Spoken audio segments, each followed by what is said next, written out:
Hay quien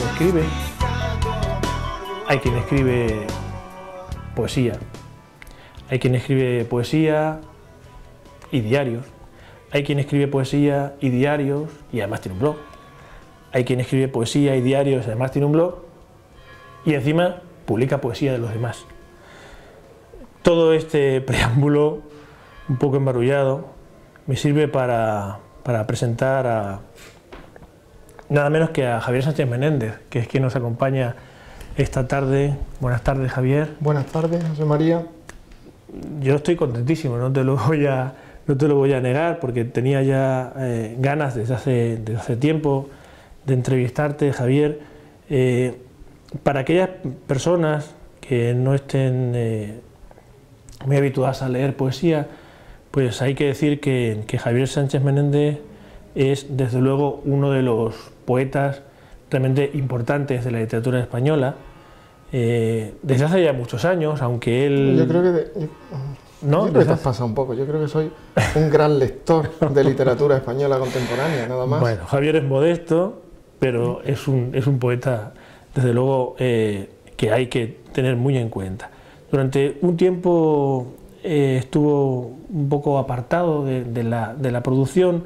Afortunadamente nunca dejó de escribir, eso sí, y de unos años a esta parte, además, se ha embarcado en una aventura maravillosa, aunque también trae sinsabores, como es la de editar libros ajenos, porque Javier es quien saca adelante el catálogo de la isla de Siltolá.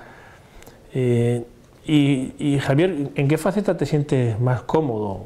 ¿Como poeta, como editor? Como lector, sobre todo, como lector y como editor, mucho más que como poeta.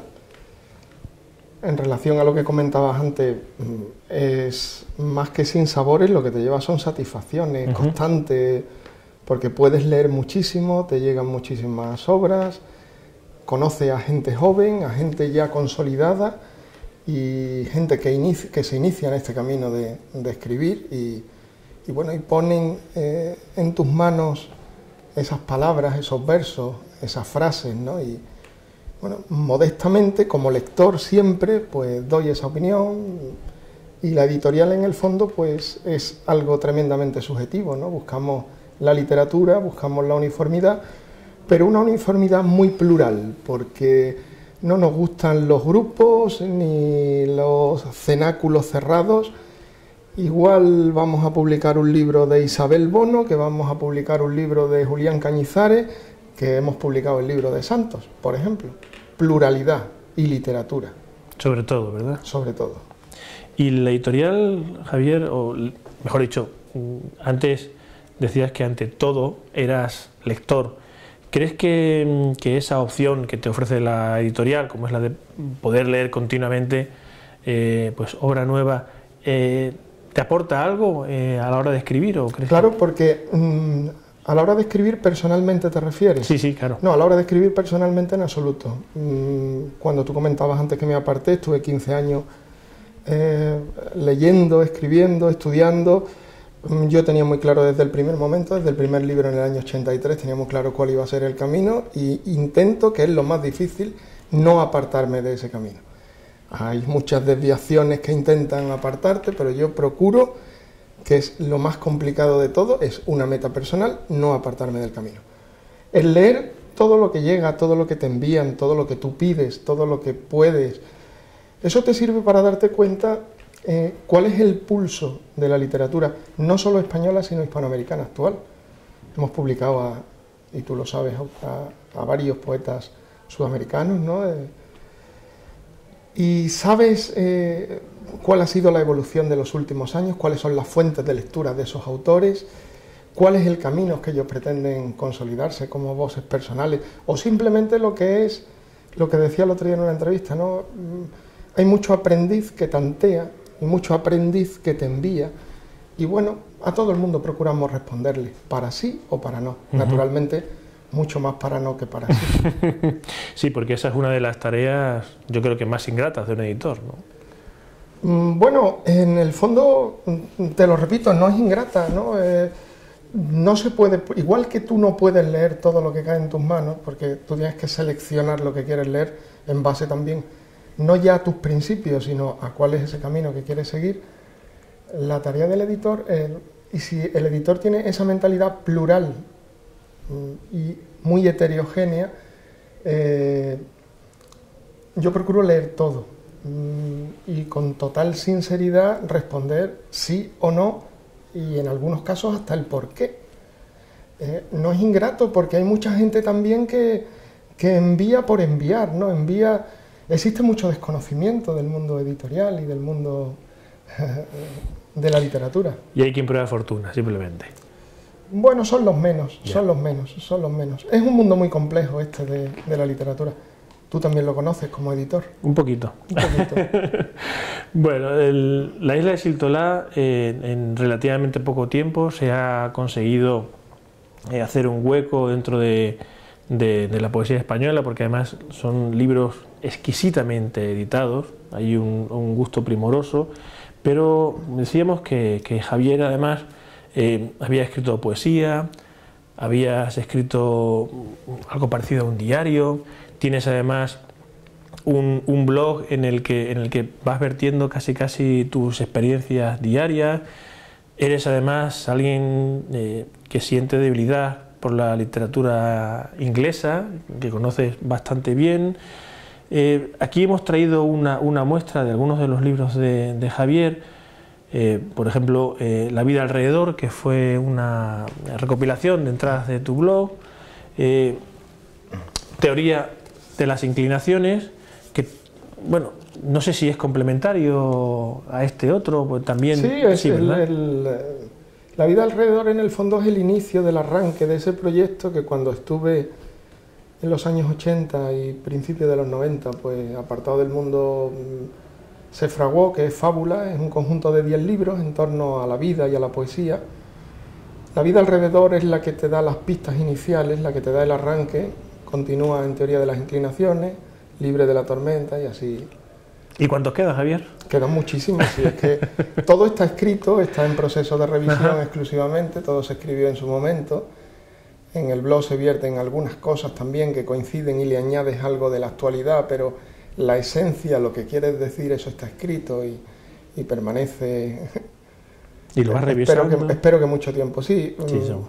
La verdad que cuando me preguntan si escribe, bueno, más que escribir, reviso sobre todo, reviso, rechazo, rompo y me quedo con una milésima parte nada más de lo que se ha escrito. Buena señal esa. Dicen que la categoría de un escritor se mide por su papelera, por lo llena que está su papelera, ¿no? Y en este caso, bueno, pues ese trabajo de Lima. Bueno, sí, más que Lima no es inseguridad, es insatisfacción también, ¿sabes? Sí. Es una insatisfacción personal, eso que te contaban, ¿no? Cuando eras pequeño y acudías a casa de alguien que era un poco famoso y te decía, guarda en el cajón los poemas y los revisa dentro de unos años. En el fondo te estaba diciendo, mira niño, tú para esto no vales, vete a tu casa y tiras los poemas, ¿no? Pero bueno, en el fondo sí es esa esencia, ¿no? Uno lee, procura leer constantemente, aunque acuda siempre a las mismas fuentes, y esa propia lectura va enriqueciendo tu propia creación, ¿no? Tú me preguntabas antes, lo que te llega, realmente lo que te llega es poco, ¿no? Poco, digamos, rico para poder, salvo honradas excepciones, ¿no? Siempre se acude a las mismas fuentes, que son las fuentes que enriquecen tu propia obra. Qué interesante, Javier. Hace un par de años, lo decíamos antes, apareció esta recopilación en la editorial que dirige Fernando Sáenz, en Los libros del aire, con un título pues, que tampoco es muy habitual en el mundo de la poesía. ¿Faltan palabras en el diccionario? ¿Faltan, Javier, realmente? Muchísimas, eso es un verso de Nicanor Parra, faltan palabras en el diccionario, faltan todas las del mundo, ¿no? Pues porque la propia creación poética hace que vayan naciendo palabras, ¿no? Y que muchas veces el propio diccionario se te quede corto, ¿no? Si la riqueza o lo que pretendes manifestar sabe aprovechar y sabe transmitir y sabe describir y sabe contemplar lo que la naturaleza nos enseña, ¿no? Vemos simplemente muy poquito de cuanto nos quieren enseñar. Nos han puesto delante muchísimo, pero nosotros somos tan limitados que vemos muy poquito. En el momento que nos adentramos un poquito más, faltan muchas palabras en el diccionario, muchísimas. Y a la hora, Javier, de seleccionar los poemas que ibas a incluir en esta antología, ¿revisaste algunos, los retocaste o los publicaste tal y como habían parecido en principio? Algunos se retocaron, retoques mínimos. Ahora aparece el mes que viene en esta misma editorial, el Libro del Aire, una reedición del Violín Mojado, que fue un libro que se publicó en el 91, un libro que tuvo un cierto reconocimiento por parte de la crítica, un libro completamente diferente y distinto.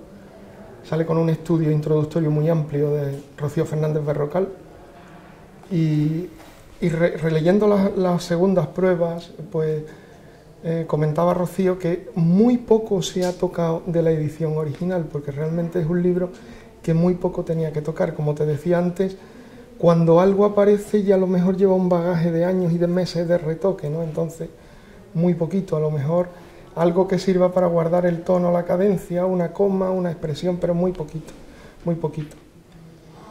Citabas antes a Nicanor Parra,